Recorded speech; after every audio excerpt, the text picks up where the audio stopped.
The 2013 Marketing Outlook continues with part 2 of 3 in the YouTube series.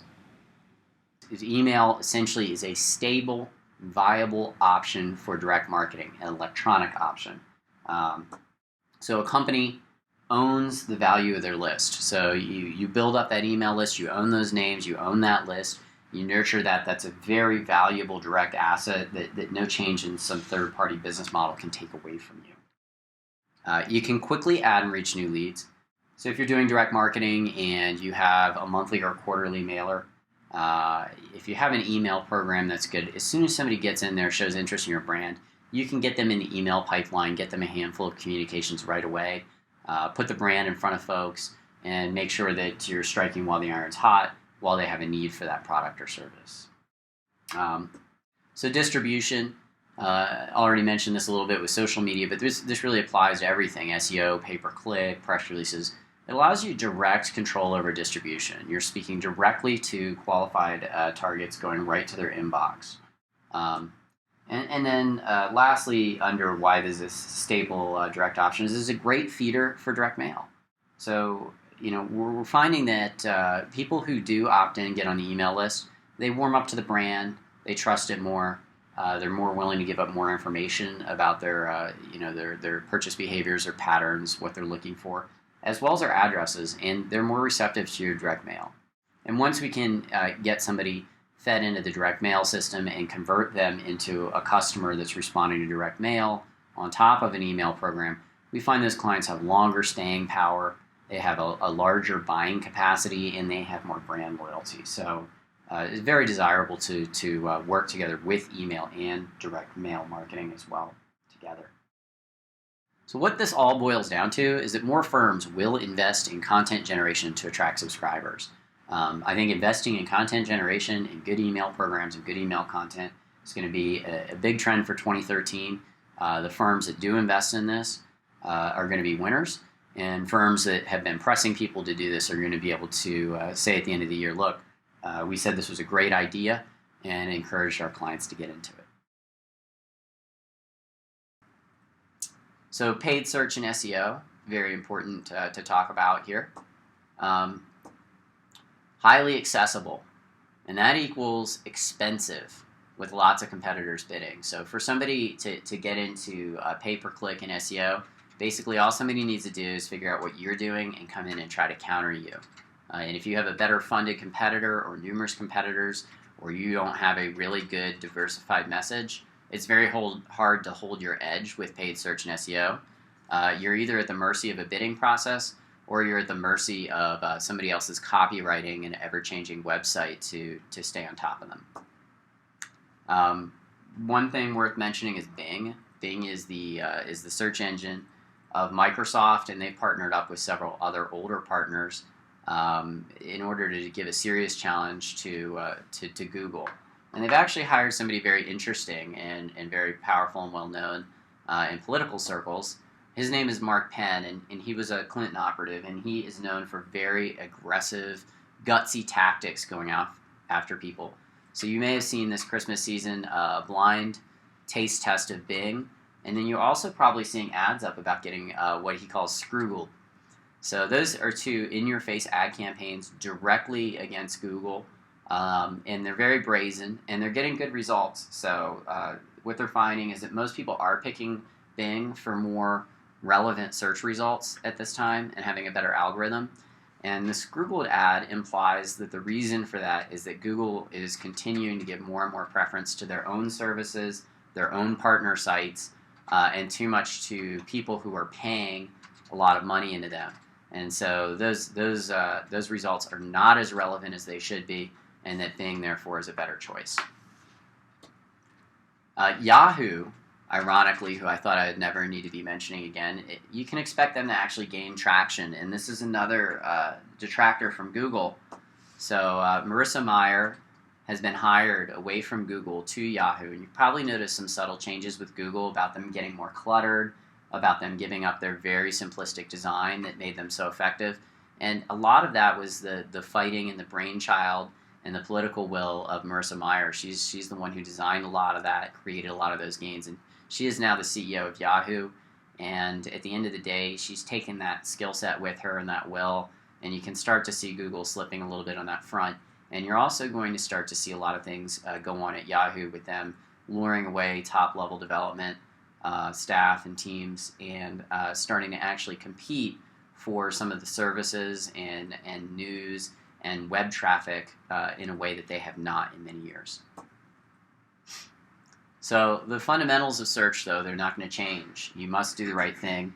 There has to be a tremendous amount of investment in strategy, in copywriting, and in figuring out how much budget are we going to spend on paid search, how much are we going to invest in our SEO strategy, how are we going to monitor those results, how are we going to diversify our content, how are we going to feed traffic into our corporate site, and how are we going to make that paid search and SEO actually convert into something that is an email opt-in list, that is a direct mail opt-in list, or that is a paying customer where we have access to their data and are no longer reliant on Google, Microsoft, Bing, Yahoo, a mobile provider, or any of these other outside folks to feed you business, but rather you can go direct to the client and bypass those middlemen.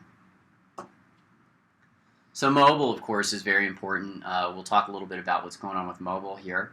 Off to the right, we just have kind of a sample of a VDP Web mobile landing page that we've had, and a QR code. So QR codes are just images that you can take a picture of with your smartphone, for those of you who don't know, and will take you to a web address, and it ideally should be a mobile optimized web address because people are usually on a phone. So QR codes, talking about how successful they've been, up to 20% of Pearl visits are coming from QR codes right now on our campaigns. So up to 20%, that's a lot of the traffic coming in from a QR code scan.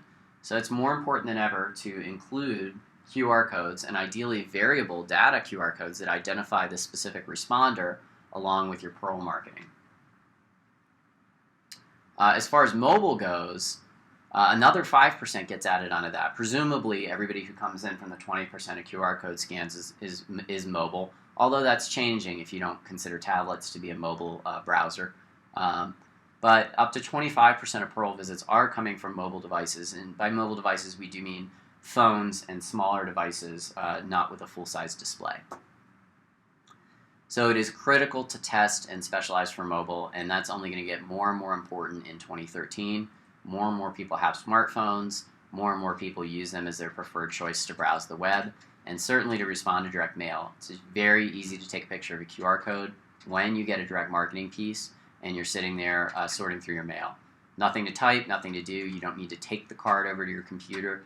You can get your offer and respond to it immediately right online. So very critical to develop for mobile. Mobile content is increasing conversion rates. So when people get with their phone to a mobile site and they're able to use it successfully and it's not difficult, it is increasing the number of folks that are opting in. Pearls really help with that because they're pre-populating contact info. So when you have mobile that is tied to a personalized URL, you have the option of a personalized QR code specific to that person, and when they do just type in the address, even so, everything's pre-populated, so you really are getting down to a one-click opt-in. So a little bit of conversation about social media. This was so critical in 2012, and so many people were just jumping up and down and frothing in 2011 about social media as well. I think we're going to see some of that cool off because it's just getting too hard to manage. So we'll talk a little bit about what's going on. Coupon sites are in huge trouble. Groupon's stock has absolutely tanked. It is not likely to recover. They've made big investments. They've turned down some very large purchase offers where some larger companies wanted to buy and incorporate them. They decided to go public, and their contracts are losing ground. Smaller competitors with a local basis are stealing business from them left and right, and it is coming down to a lowest common denominator on who has the best offers and who's the most flexible. And Groupon was so big that they were very inflexible with business vendors, and that's created a lot of ill will, and now they're paying the price for that arrogance. So they're not doing really well, and there doesn't seem to be much market share that they're going to be able to recover easily. Google+1 amazingly, finally, is actually beginning to grow on the same scale that Facebook once did. So, and it's not an either or. I don't know that as many people are giving up their Facebook accounts, but a lot of people are starting to use a Google Plus One account, and maybe they use it for a little bit of a different aspect of themselves. You know, maybe it's a little more professional, maybe it's a little more technical than Facebook, which might be a little more personal and a little more, you know, picture oriented or something like that. Windows 8 hasn't been a lot of talk about Windows 8 as of yet, but it is a tremendous, tremendous shift. Microsoft has released Windows 8, which is designed to be a mobile operating system as well as a desktop. And the biggest thing that it really does is it incorporates and integrates to Facebook and to social media directly. And also, when you're signing up just to log in with your account, it's going to ask you to create an online cloud-enabled Microsoft ID. And that is going to translate directly into Microsoft Social Network, which they have started up and will begin to grow as Windows 8 expands in the future. And regardless of whether it's Windows 8 that does it or any operating system going forward that Microsoft releases, the fact of the matter is that most people are on Windows, and they are forcing the issue with social media integration down the line. They are connecting contacts from Facebook. They are connecting contacts from Outlook. They are connecting contacts with Exchange, and they're starting to weave all that data together. And they're also making sure that they're involved in having an online account for you that manages this. And that's just part of the regular startup. So that's going to give Microsoft finally tremendous access to people's email addresses, their contact information, and make it very easy for them to get you an account on the Microsoft Social network. So again, social integration in Windows getting much stronger in this release. And then the last thing here that is kind of critical to look at is that newcomers like Instagram are fighting amongst some of the more established folks. So Instagram this month cut off access to Twitter to their photos, so that you can no longer Twitter your Instagram photos about. Instead, it's a link that then links back to Instagram's site. So Twitter has responded by saying that they're going to launch a photo service that basically mirrors Instagram, and many other people are going to do that. And so you're going to see a lot of folks coming in and getting market share, but starting to knock off the exact same functionality. And that's just going to make the marketplace more cluttered and more places to deal with your content. So a couple icons up here. Facebook, I think everybody knows what that is. Google Plus One is Google's answer to Facebook. They created the social network when they realized that more than a third of web traffic was occurring on Facebook and behind a firewall that they really couldn't access what was going on. And so because of that threat, they've established Google Plus One. And of course you have Twitter, which is fairly open and is used very heavily by Facebook and Google Plus One. And then now you have this newcomer, the social, SOCL, which is the Microsoft network that is coming along. And that's very small. Nobody's heard of it. Nobody's using it. But as Windows 8 becomes more integrated, Microsoft is going to find more and more tricky ways to deal with that. And Microsoft's very big on gaming, and you have your Xbox and things like that. And they're going to start integrating that with social, and then you're going to start to see a lot of traction there. A couple other things up here to look at. Instagram's big, obviously. Pinterest and LinkedIn. You should always have your eye on that.